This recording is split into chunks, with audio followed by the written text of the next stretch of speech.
There's a lot of things that people are promised.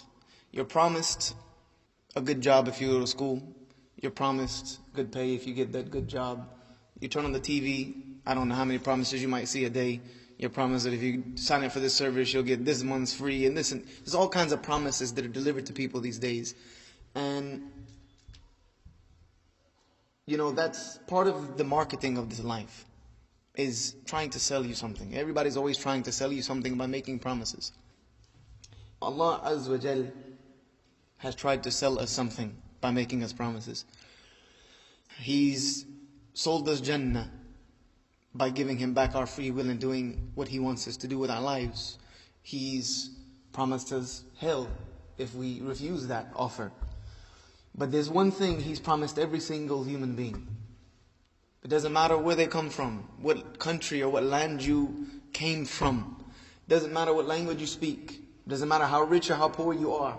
Doesn't matter what job you have, had, or are going to have. Doesn't matter whether you were a Muslim, a Buddhist, an atheist, a Hindu, no religion, agnostic. Allah has made one promise to every single human being. كُلُّ نَفْسٍ ذَائِقَةُ الْمَوْتِ. Every soul will taste death. And the word that Allah uses is so beautiful. ذَائِقَة. You'll taste it. Because it's not the end. It's just the beginning.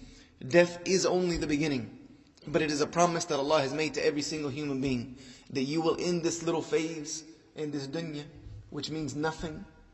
This dunya that in the eyes of Allah is not worth the wing of a mosquito. This world which the Prophet ﷺ was with his companions one day, and they passed by a dead carcass on the side of the road, and he picked it up and said, "Which one of you?" And it was deformed, by the way. He said, "Which one of you would buy this carcass from me for 1 dirham?"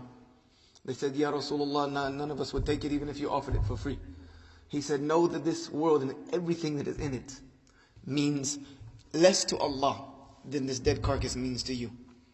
So this phase that we're living in now, Allah has promised every soul will taste the end of it. And then Allah Azza wa Jal goes on to promise us, كُلُّ شَيْءٍ هَالِكٍ. Everything will perish. Allah has created everything in this life for it to perish one day. It was never meant to exist permanently. It will all disappear, except the face of Allah Azza wa Jal.